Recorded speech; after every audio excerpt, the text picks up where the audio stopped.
चलो बच्चों, आज हम करेंगे सेक्शन डी 11th के असाइनमेंट का सेक्शन डी। उसमें भी आपसे जर्नल एंट्री पूछी है। सेक्शन सी की जर्नल एंट्री मैं करवा चुकी थी और आज हम करेंगे सेक्शन डी की जर्नल एंट्री। तो चलो स्टार्ट करते हैं। Question number 1, right journal entry for the following transaction 2025। जनवरी 1 की जो एंट्री दे रखी है उसमें आपने बिजनेस स्टार्ट किया है। तो बिजनेस स्टार्ट कैसे किया आपने? कैश लाकर, गुड्स लाकर, बैंक ओवरड्राफ्ट है, डेटर्स एंड क्रेडिटर है। तो पास है जर्नल एंट्री। पहली एंट्री होगी आपकी, फर्स्ट एंट्री होगी, सब बिजनेस में लेकर आ रहा है क्या क्या? कैश। तो पहला होगा कैश अकाउंट डेबिट, जो जो बिजनेस में ला रहा है सब डेबिट। एसेट हो तो लाइबिलिटी हो तो क्रेडिट। तो cash account debit, stock account debit, goods है तो वो स्टॉक होगा। डेटर्स अकाउंट डेबिट, क्योंकि बैंक ओडी तो क्रेडिट होता है, वो तो लाइबिलिटी है, तो टू साइड में आएगा। तो डेटर्स डेबिट होते हैं, तो debtors account debit to bank overdraft, to bank overdraft account, to creditors account. अब अमाउंट भर देते हैं। तो कैश में है 35,000, स्टॉक में है 28,000, डेटर्स में है 24,000, बैंक ओडी में है आपका 15,000 और क्रेडिटर्स में है 15 है, ये 15,000 और क्रेडिटर्स में है 12,000। बचा हुआ सारा पैसा, बचा हुआ बैलेंस चला जाएगा टू कैपिटल अकाउंट। तो बैलेंस डाल देना कैपिटल में। तो ऊपर वाले तीनों को प्लस कर लो और लास्ट वाले दोनों माइनस कर दो। तो देखो क्या बैलेंस आ रहा है। तो जो बचा हुआ बैलेंस होगा 60,000 वो आ जाएगा आपका कैपिटल में। तो यहाँ पे लिख देते हैं 60,000। ठीक है, दोनों साइड डेबिट और क्रेडिट क्या हो जानी चाहिए? मैच हो जानी चाहिए। ठीक है, पहली एंट्री होगी, बचा हुआ बैलेंस कैपिटल में जाएगा। ओके, क्योंकि बिजनेस स्टार्ट किया है। Next, insured goods of 20,000 against a fire and paid insurance premium 1550 through cheque. तो पहले इतनी एंट्री कर लो, दो एंट्री होगी इसमें सेकंड वाले में। तो डेट डालो, 5th डेट है। अच्छा, डेट्स थी तो यहाँ पे 1 नहीं लिखेंगे, हम डेट्स लिखेंगे। तो ये है 2025 जनवरी 1। अब है Jan 5। नरेशन आप खुद लिख देना। ठीक है, चलो स्टार्ट करते हैं। तो इंश्योर्ड गुड्स ऑफ ₹20,000 से कोई मतलब नहीं होता। इंश्योरेंस प्रीमियम कंपनी के लिए खर्चा होता है और सारे खर्चे डेबिट। तो एंट्री होगी इंश्योरेंस प्रीमियम अकाउंट डेबिट और कैश में आपने पे किया होगा, चेक से पे किया है, कैश से, चेक से पे किया है, तो टू बैंक। तो लिखो insurance premium account debit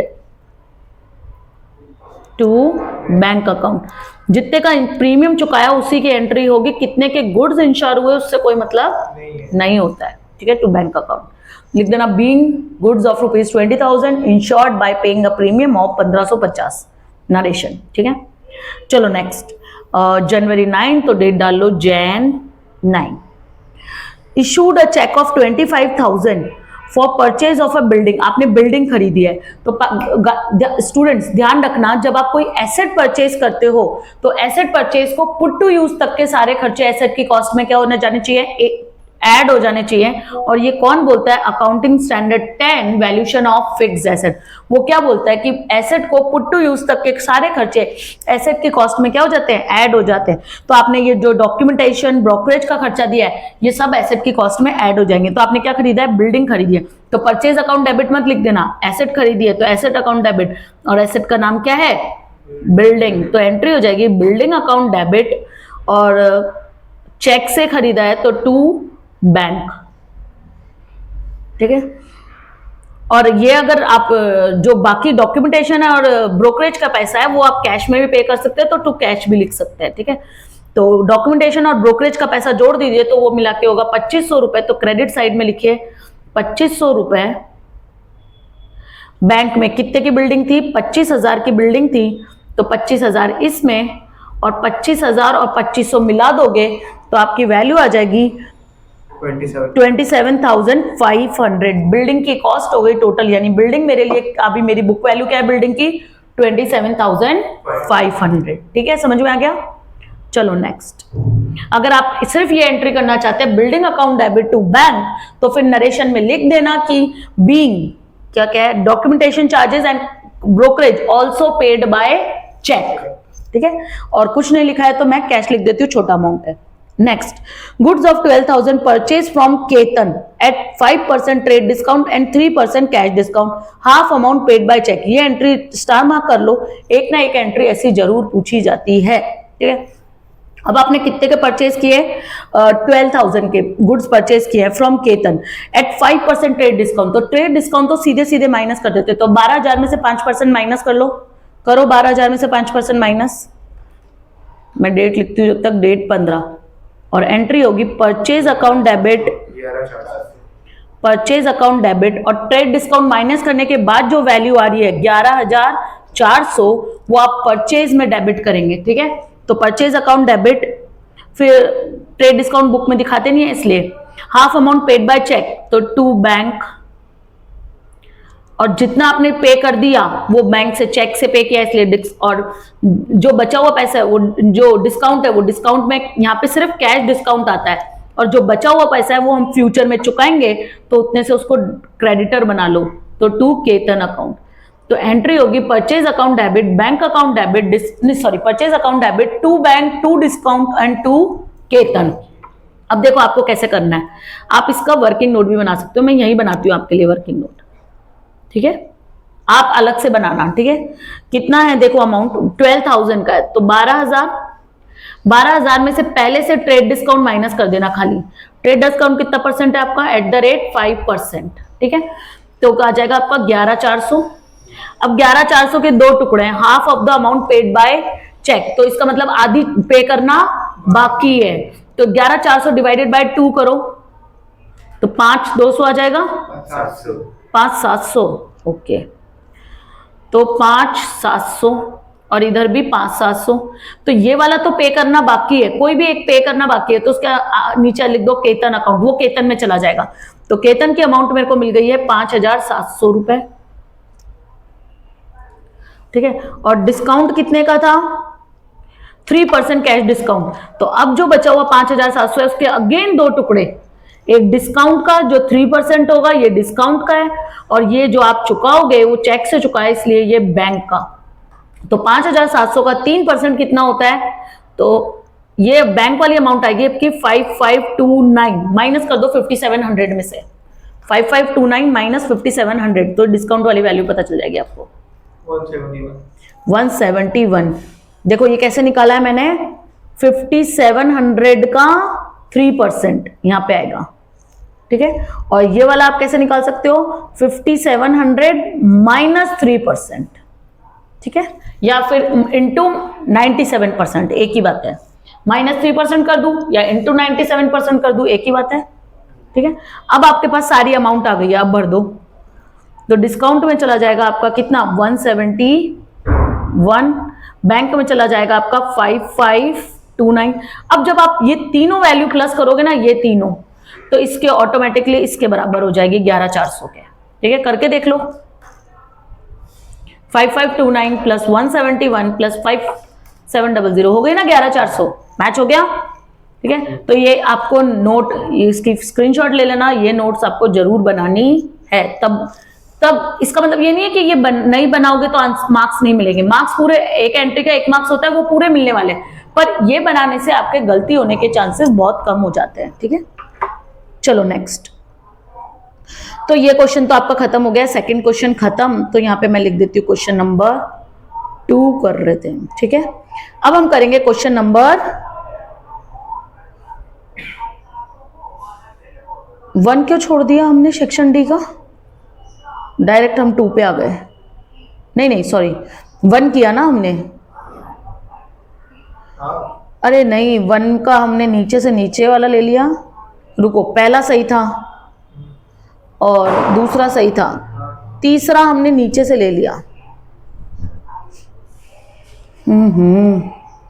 student ध्यान से सुनो, देखो पहली एंट्री फर्स्ट, ये क्वेश्चन नंबर 1 है, 2 नहीं है। पहली बात तो ये जो क्वेश्चन नंबर 1 है उसका पहली एंट्री सही है, दूसरी एंट्री सही है, तीसरी एंट्री और जो चौथी एंट्री है वो अपन ने उसकी नीचे वाली 2 ले ली। तो एक काम करती हूँ मैं, रुको, ये आपको बाद में नहीं करानी पड़ेगी, वो कराती हूँ, 1 मिनट रुको खाली।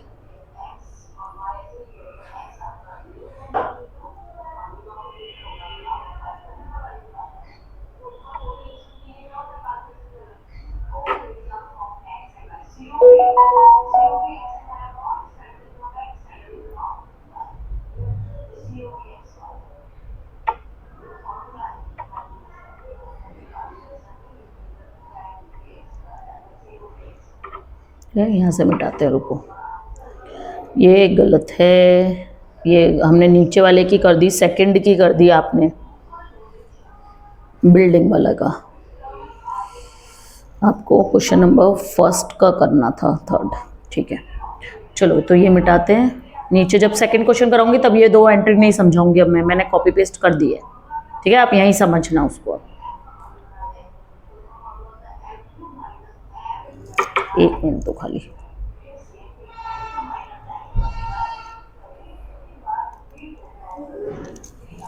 उसको पॉज करके आना, वहां पे है ऊपर बटन पॉज का। चलो क्वेश्चन नंबर 1 कर रहे थे, 1 का 1 और 2 कर चुके हैं, थर्ड। ऑन आर इंस्ट्रक्शन, हमने इंस्ट्रक्शन दी थी किसको, केतन देसाई को, send goods of ₹10,000 to Harshad Mehta after adding 25%। तो अब देखो, 2 तरीके हो सकते हैं ये क्वेश्चन करने के। एक तो पहली बात कि हर्षद मेहता ने गुड्स नहीं, सॉरी, केतन देसाई ने गुड्स भेजे हर्षद मेहता को, तो ये तो केतन देसाई की बुक में होना चाहिए था और हर्षद, लेकिन हम क्यों इंस्ट्रक्ट करेंगे, हम होते कौन है? तो इसका मतलब आप ये लॉजिक मान सकते हो कि आप केतन देसाई आपका सप्लायर है और हर्षद मेहता आपके कस्टमर है। तो आपने केतन देसाई से गुड्स खरीदना था और हर्षद मेहता को बेचना था।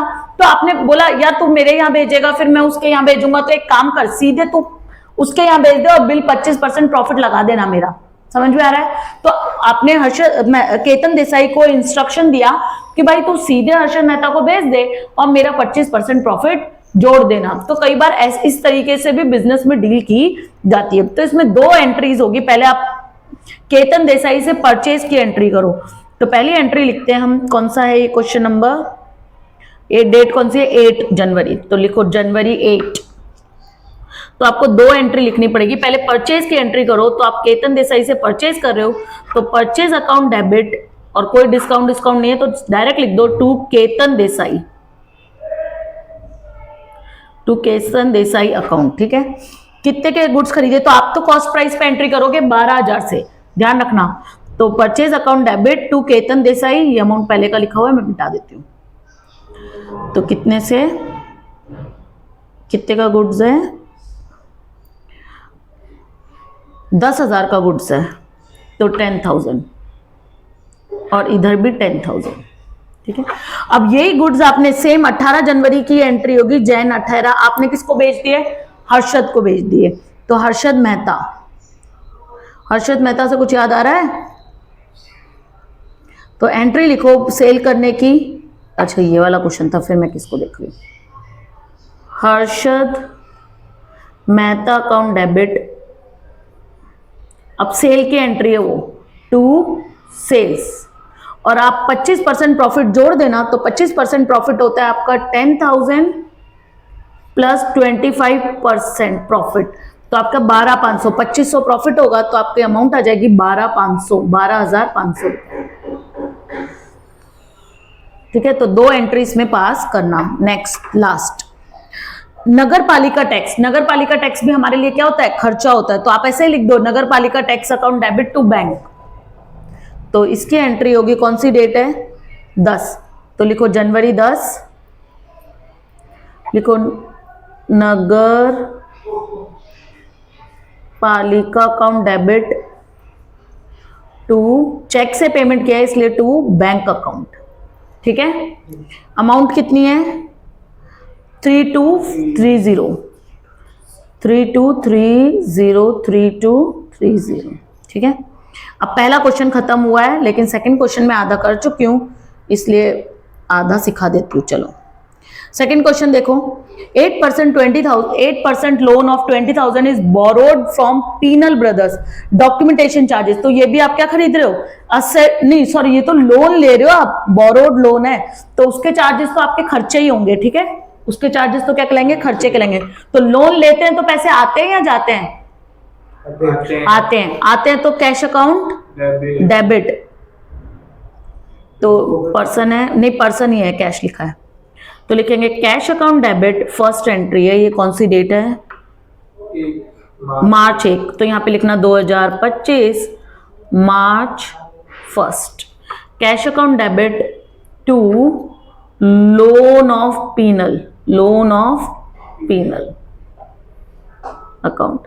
कितने का लोन लिया आपने, 20,000 का,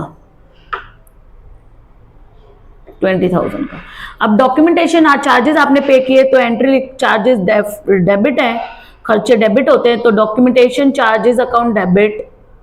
आप सन्ड्री एक्सपेंस अकाउंट डेबिट में भी डाल सकते हो इसको, ठीक है, charges account debit to cash. कितना परसेंट है, 200 रुपीज है, तो 200 रुपए, तो documentation charges account debit to cash, ठीक है। Next, goods of cost price 1200 given to Chintan and purchase furniture. अब हमने गुड्स खरीदे, और गुड्स खरीदे तो सामने क्या दिया है, फर्नीचर दिया है, तो फर्नीचर की कॉस्ट कितनी थी, 1500 रुपए, गुड्स हमने कितने के खरीदे, 1200 के, परचेज फर्नीचर ऑफ 1500, तो हम उसको जितने का माल हमने दिया ना उसको, उस पे एंट्री करेंगे। तो हमने उसको क्या दिया था, फर्नीचर लिया है ना उससे, परचेज ऑफ फर्नीचर, हाँ, तो एंट्री परचेज अकाउंट डेबिट होगी या फर्नीचर अकाउंट डेबिट होगी, फर्नीचर अकाउंट डेबिट। अब एक लाइन याद करो, मैं आपको बार बार सिखाती हूँ, सेल्स के अलावा गुड्स में किसी भी तरीके से कमी हो तो परचेज को क्या कर देते हैं, क्रेडिट, तो furniture account debit to purchase account लिखना, और जितने के गुड्स दिए उतनी अमाउंट लिखना, फर्नीचर कितने का उससे कोई मतलब नहीं है, तो हमने कितने के गुड्स दिए उसको, 1200 के, तो एंट्री 1200 से होगी, इंपॉर्टेंट है, मार्क कर लेना। कौन सी डेट है, 5 है, हाँ 5 मार्च, तो March 5, furniture account debit to purchase account. याद कर लो, सेल्स के अलावा गुड्स में किसी और तरीके से कमी हो तो परचेज को डेबिट नहीं करके क्या कर देते हैं, क्रेडिट कर देते हैं, ठीक है। चलो नेक्स्ट, अब नेक्स्ट की 2 एंट्री तो मैं आपको करवा चुकी हूं, मैं उसको ऊपर ले जाती हूं, ये रही वो 2 एंट्री, ठीक है, ये रही वो 2 एंट्री, तो इसको हम ऊपर पेस्ट कर देते हैं। एक काम करते हैं ना, इसको ऐसे सेलेक्ट करते हैं, इसको थोड़ा ऊपर ले जाते हैं, नहीं, बस यहाँ पे,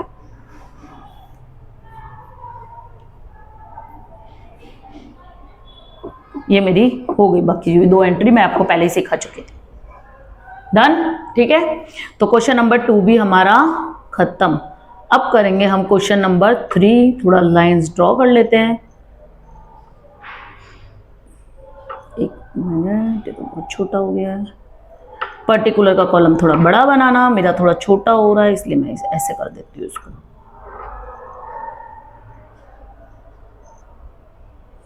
ठीक है। चलो क्वेश्चन नंबर 3, क्वेश्चन नंबर 3 में पहला देखो, for the following transaction pass a journal entry on behalf of M merchant gave 10,000 cash to M Mangal, तो मंगल को आपने कैश दिए मर्चेंट, इसमें आपको 2 एंट्री करनी पड़ेगी, on behalf of merchant, merchant के बिहाफ पर,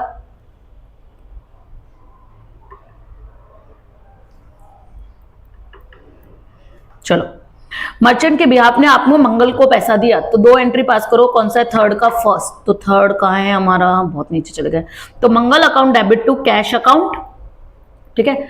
और कितना पैसा दिया है आपने, भाई कितना पैसा देने के लिए बोला तूने हमको, 10,000, तो एंट्री होगी 10,000 से, लेकिन आपने मंगल को दे दिया तो आप भूल थोड़ी जाओगे, आप किससे मांगोगे, मर्चेंट से मांगोगे, तो मर्चेंट से मांगना, तो एम मर्चेंट नाम है उसका, मर्चेंट मत लिखना पूरा, M merchant account debit, M merchant account debit to Mangal, क्योंकि मंगल से हमारा कोई रिलेशन नहीं है, तो मंगल को डेबिट करके अब क्रेडिट करके क्लोज कर देंगे। मंगल को मैं थोड़ी जानती हूँ, आपने बस मेरे को फोन करके बोला मैडम वो आएगा उसको पैसे दे देना, तो मैंने कहा ठीक है, मैंने दे दिया उसको पैसे।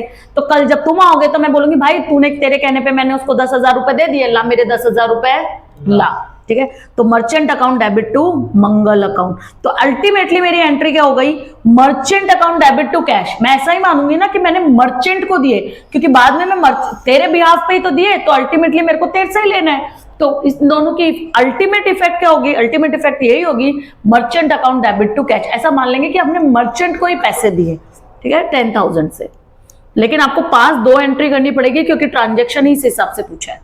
ओके, चलो थर्ड का सेकंड कहां गया, थर्ड ये रहा।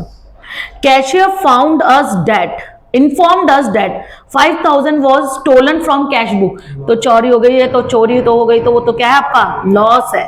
तो एंट्री लिखो सेकंड। डेट दे रखी है क्या, बोलो, पहले वाले की डेट बोल दो पहले। डेट नहीं है तो 1 2 दे रखा है। ओके, तो ये 1 हो गया, ये मेरा ये 2, यहाँ पे लिखना 2। पहले वाले की 2 एंट्री है, एक ए और बी करके लिख देना। चलो, तो लॉस ड्यू टू थेफ्ट, चोरी हुई ना, loss due to theft account debit, सारे लॉसेस डेबिट होते हैं। टू कैश, गुड्स थोड़ी लॉस हुए हैं, कैश लॉस हुआ, तो टू कैश अकाउंट। कितने का अमाउंट है, 5,000, तो यहाँ पे आ जाएगा 5,000। चलो नेक्स्ट, ये एंट्री तो बिल्कुल इजी थी। अगर गुड्स होते तो परचेज लिखते हैं, यहाँ पे अगर गुड्स होता तो क्या लिखते हैं, परचेज लिखते हैं। Purchase goods of 36,000 by giving away goods of 30,000। तो आपने परचेज किया गुड्स 30,000 और सामने क्या दिए, मतलब कोई और गुड्स खरीदे और उसके सामने कोई और गुड्स दिए, तो आपने दिए उससे एंट्री करेंगे। 36,000 से कोई मतलब नहीं है, कितनी अमाउंट से एंट्री करेंगे, 30,000, जितना हमने दिया है। सेल्स के अलावा गुड्स में किसी और तरीके से कमी हो तो परचेज को क्या करते हैं, क्रेडिट। और आपने गुड्स ही खरीदे हैं तो एंट्री हो जाएगी परचेज अकाउंट डेबिट, नहीं स्टॉक लिखो, purchase account debit to purchase account तो कर नहीं सकते, तो थर्ड लिखो, गुड्स अकाउंट डेबिट या stock account debit to purchase account और 30,000 से।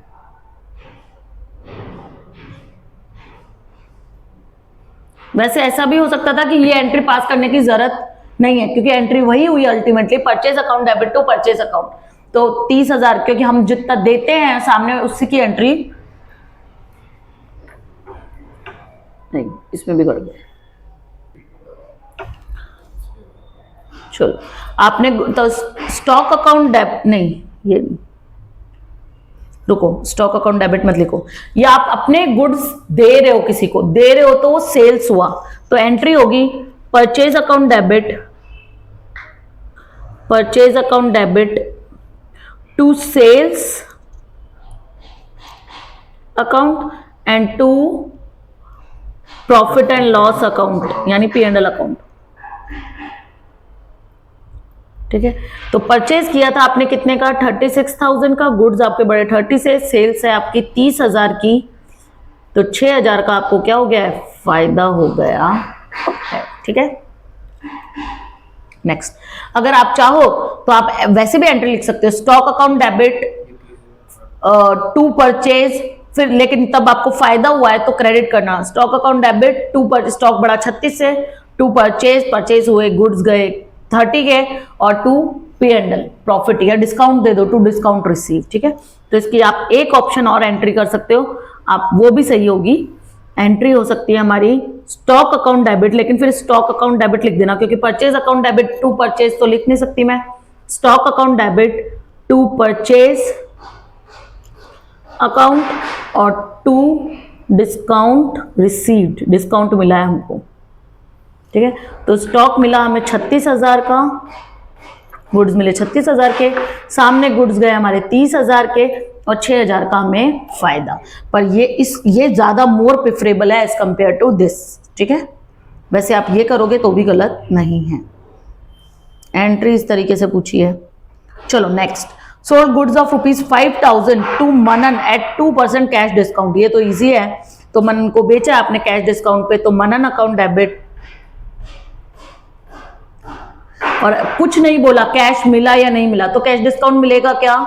नहीं, तो Manan account debit to sales, discount नहीं मिलेगा क्योंकि आपने कैश दिया ही नहीं है। कैश डिस्काउंट तो क्या बात है, जब कैश आता है, तो अगर कैश चुका रहे हो तो तब डिस्काउंट आएगा, या कैश मिल रहा है तब डिस्काउंट आएगा। यानी जर्नल एंट्री में अगर आप कैश को डेबिट करोगे तो डिस्काउंट भी डेबिट, कैश को क्रेडिट करोगे तो डिस्काउंट भी क्रेडिट। पर यहाँ पे तो कैश आया ही नहीं, क्योंकि मनन ने अभी पैसे थोड़ी दिए, लिखा थोड़ी है मनन, आप लिखा है। जब व्यक्ति का नाम लिखा हो, जब इंडिविजुअल का नाम लिखा हो, तो इसका मतलब वो क्रेडिट सेल हुई, और क्रेडिट सेल हुई तो आपको कैश डिस्काउंट मिलेगा नहीं। तो एंट्री होगी मनन अकाउंट डेबिट टू सेल्स। कितनी अमाउंट है? 5,000। नहीं तो वो लिखता कि कैश पेड इमीडिएटली, तब कैश मिलता। तो कैश आता, अगर कैश आ चुका होता तो हम एंट्री करते cash account debit discount account debit to sales, पर यहाँ पे तो कैश आया ही नहीं है, तो डिस्काउंट मिलेगा नहीं। ध्यान रखना, आप लोग यही मिस्टेक करते हो इसमें, ठीक है। नाम लिखा हुआ है पार्टी का, तो उस ट्रांजेक्शन को क्या मानते हैं? क्रेडिट ट्रांजेक्शन मानते हैं। ओके, नेक्स्ट चलो 4 चलते हैं।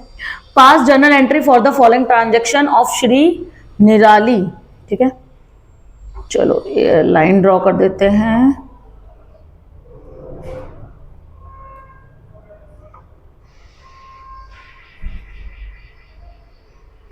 और कौन सा question? 4th question, books of निराली, ठीक है। ये वाला क्वेश्चन लास्ट करेंगे, फिर बहुत बड़ा वीडियो हो जाएगा, फिर बाकी क्वेश्चन नेक्स्ट वीडियो में। चलो, as more fund is required in the business, borrowed loan of ₹12,000 at 12% interest from Anisha। Anisha से आपने लोन लिया, deposit 60% amount in the bank. तो पहले लोन ले लो, तो लोन लेते हैं तो पैसे आते हैं, तो पहले तो लोन लेने की पूरी एंट्री कर दो, 2 ही पास कर देना तो कंफ्यूजन नहीं होगा। तो पहले तो फर्स्ट डेट दे रखी है क्या? नहीं, तो फर्स्ट एंट्री, तो कैश से लोन ले लो, कैश अकाउंट डेबिट, कितने परसेंट लोन है? 12%, 12% लोन ऑफ अनीशा, अनीशाज अकाउंट। 12,000 का आपने लोन लिया है, 12,000 का। अब इस 12,000 में से 60% पैसा आपने जमा करवा दिया बैंक में, तो बैंक अकाउंट डेबिट, ज्यादातर ट्रांजेक्शन वही है जो आपके 2 एंट्री पास हो रहे हैं। बैंक अकाउंट डेबिट, डिपॉजिट करवाने जा रहे हो कैश, तो bank account debit to cash, कितना? 12,000 का 60%, 12,000 इंटू 60% करना, 12,000 इंटू 60%, 8,000 आएगा। सॉरी 7 6 वो 12 6 72, तो 7,200, क्या लिखा है, रुको, 7,200, ठीक है। 12 6 72, तो 2 एंट्री पास करना। पहले तो आपने लोन लिया उसकी, और एट 12% इंटरेस्ट, तो इंटरेस्ट के लिए अभी कुछ नहीं बोला, तो इंटरेस्ट अभी नहीं देना, जब टाइम आएगा तब इंटरेस्ट देंगे, 6 महीने पे या साल भर पे। अभी सिर्फ आपको पैसा मिला। Next, Deepak return goods of ₹500 which we sold him by adding 25% profit which we return to Bhavesh. तो इसमें भी 2 एंट्री है। पहले दीपक ने हमको रिटर्न किया, दीपक रिटर्न गुड्स, तो हमने दीपक को क्या किया होगा? क्या किया होगा? सेल्स, तो इसको बोलेंगे सेल्स रिटर्न। तो सेल्स रिटर्न क्रेडिट होती है या डेबिट होती है? डेबिट। तो एंट्री होगी sales return account debit, sales return account debit to, किससे रिटर्न किया? Deepak. Sales return account debit to Deepak account. कितना अमाउंट है? अब इसमें तो जितने पे हमने बेचा था, तो हमने कितने पे बेचा था? Deepak return goods of 500 which we sold him, तो ये तो सेलिंग प्राइस दे रखी है आपको, कितने? 500 रुपए। तो इसमें आएगा 500 रुपीज, और हमने इसको किसको रिटर्न कर दिया? भावेश से हमने खरीदा होगा, तो उसको बोलेंगे परचेज रिटर्न, और परचेज रिटर्न हमेशा क्या होता है? क्रेडिट। तो Bhavesh account debit to purchase return, पर उसकी अमाउंट हमको निकालनी पड़ेगी, परचेज रिटर्न अकाउंट। तो देखो, अब ध्यान से देखना कैसे करना है। ये जो 500 है ये 25% प्रॉफिट है या 20% प्रॉफिट है? 25। तो ये जो 500 रुपए ये 25% प्रॉफिट ऐड किया हुआ है, तो इसको डिवाइड कर देंगे 100 प्लस 25 से, तो हमारी कॉस्ट प्राइस कितनी होगी? इनटू 100। यानी आप ऐसे लिख सकते हो 500 डिवाइडेड बाय 125 इंटू 100, 500 डिवाइड 500 में प्रॉफिट इंक्लूडेड है, तो डिवाइडेड बाय 125 इंटू 100, ठीक है? तो कितना आया? 400 रुपीज, क्योंकि हमने जितने पे लिया था तो 400, अब उल्टा करके देख लो कैलकुलेशन, 400 में प्लस करो 25%, 400 प्लस 25% करो, आया 500 रुपए सेलिंग प्राइस। समझ में आ गया? तो आप चेक भी कर सकते हो, ठीक है? तो मैं क्या बोल रही हूँ, ये जो 500 रुपए सेलिंग प्राइस है, तो इसमें प्रॉफिट इंक्लूडेड है, तो कॉस्ट प्राइस को 100 मान लो, प्रॉफिट जोड़ा तो 125, इसलिए डिवाइड कर देंगे 125 से इंटू 100, ठीक है? समझ में आ गया? समझ में आया? चलो नेक्स्ट, बहुत नीचे चले गए हैं हम। Next, paid fire insurance premium and life insurance premium in the ratio of 2:3, where fire insurance policy is of 2 lakh and premium on that is 8% of the policy amount। तो ये फायर इंश्योरेंस पॉलिसी का amount दे रखा है 2 लाख रुपए, तो 2 लाख का 8% निकालो, उतना प्रीमियम होता है, तो 2 लाख का 8% निकालो। इसके लिए वर्किंग नोट बताना पड़ेगा, देखो आपको यहां सिखाती हूँ, देखो क्वेश्चन नंबर 3। तो पहले तो आपने देखो, पहले जनरल एंट्री बता देती हूँ फिर वर्किंग बताती हूँ। तो देखो आपने फायर इंश्योरेंस पे किया है और लाइफ इंश्योरेंस पे किया है, तो फायर इंश्योरेंस तो एक्सपेंस होते हैं, इसलिए सारे एक्सपेंस डेबिट, तो fire insurance premium account debit, या इंश्योरेंस प्रीमियम अकाउंट डेबिट भी लिख सकते हो, ऐसे डायरेक्ट लिख लो, इंश्योरेंस प्रीमियम अकाउंट डेबिट। और लाइफ इंश्योरेंस क्या होता है? ड्राइंग, क्योंकि वो हमारी पर्सनल होती है, तो वो किस में जाएगी? ड्राइंग में, तो ड्राइंग अकाउंट डेबिट। और सारा पैसा चुकाया है आपने, तो टू कैश या बैंक, चेक से चुकाया है या बैंक, ऐसा कुछ नहीं दे रखा है, तो आप कैश लिख सकते हो, ठीक है? अब वर्किंग नोट देखो फटाफट। तो देखो आपने कितने का प्रीमियम के जो स्टॉक आपने फायर इंश्योरेंस कराया है, वो स्टॉक की अमाउंट है 2 लाख रुपए, 2 लाख रुपए है ना, और 2 लाख का 8% प्रीमियम होता है, ये प्रीमियम होता है, तो 2 लाख का 8% निकाल लो पहले, तो 2 लाख का कैसे निकालोगे? इंटू 8%, ऐसे, ठीक है? तो आपका आ जाएगा कितना? 16,000 प्रीमियम, ठीक है? अब आपको ये वाला प्रीमियम तो मिल गया, क्योंकि ये तो इसी का बोला था, ड्राइंग का तो बाकी, वो कैसे निकालेंगे? तो ये वाला तो लिख दो पहले 16,000, ताकि कंफ्यूजन ना हो, ठीक है? अब क्या बोला है, ये जो प्रीमियम है ना 16,000, ये इन दोनों का रेशियो कितना है? 2:3, यानी ये जो 16,000 है वो किसके बराबर होंगे? 2 के बराबर होंगे, तो डिवाइडेड बाय 2 इंटू मेरे को किसके बराबर चाहिए? 3 के बराबर का अमाउंट निकालना है ना अभी, तो इंटू 3। ये जो 16,000 रुपए हैं ये 2 लोगों के बराबर है, यानी 2 रेशियो के बराबर, तो डिवाइडेड बाय 2। और अब मेरे को कौन से रेशियो के बराबर चाहिए? 3, तो इंटू 3, तो निकालो 16,000 डिवाइडेड बाय 2 इंटू 3, तो यहां पे अमाउंट आ जाएगी आपकी 24,000। तो टोटल प्रीमियम आपने पे किया होगा कितना? 24 और 6 30 और 40,000। अंडरस्टूड? देखो क्या बोला कि भाई ऐसे बोला है कि भाई टोटल 5 रुपए, 5 रुपए में से 2 रुपए किसके पास जाते हैं? इंश्योरेंस प्रीमियम के पास जाते हैं, और 3 रुपए ड्राइंग के पास जाते हैं। अब मुझे 2 रुपए वाली अमाउंट पता है कि 2 रुपए अगर 16,000 के बराबर है, यानी अगर मैं ऐसे लिखूं 2 किसके बराबर है? 16,000 के बराबर है, तो 3 के बराबर कितना होगा? तो 16,000 इंटू 3 डिवाइडेड बाय 2, एक्स की वैल्यू निकाल लो, ठीक है? क्रॉस मल्टीप्लाई करके भी कर सकते हो। अंडरस्टूड? 16,000 के 2:3 में टुकड़े मत कर देना, गलत हो जाएगा।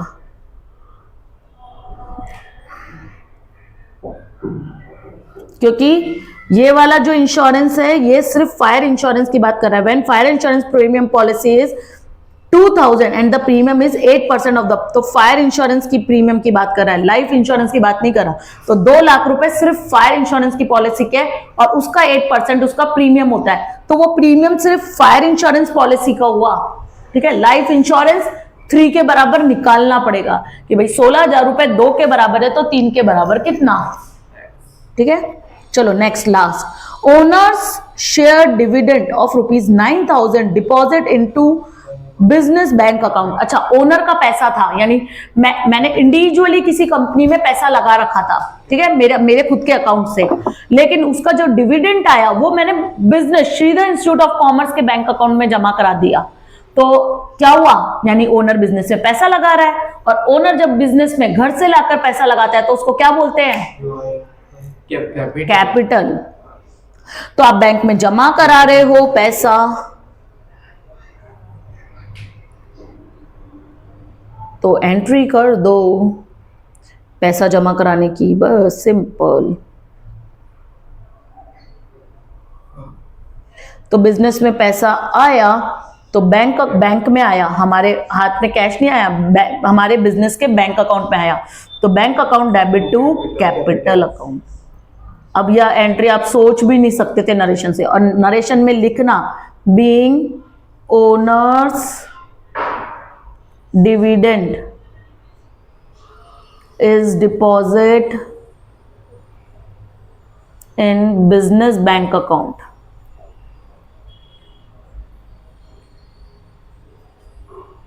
ठीक है, कितना अमाउंट है, 9,000।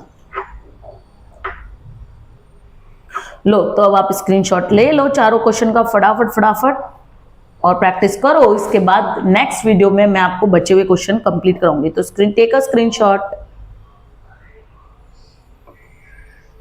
ये फर्स्ट हो गया, ये सेकंड, सब में 4-4 एंट्री है, ये थर्ड और ये फोर्थ। कोई डाउट हो तो you can ask me in the comment. और अभी तक आपने अगर चैनल सब्सक्राइब नहीं किया है तो सब्सक्राइब माय चैनल, क्योंकि अभी आपको बहुत कुछ यहाँ मिलने वाला है 11-12 से रिलेटेड, कॉमर्स से related. This channel is specifically for commerce students, okay. और please share with your friends also, so that वो भी थोड़ा बहुत उत्तरायण पे सुन के ही पढ़ ले हमको, ठीक है। चलो, have a nice day and happy Uttarayan to all of you, bye.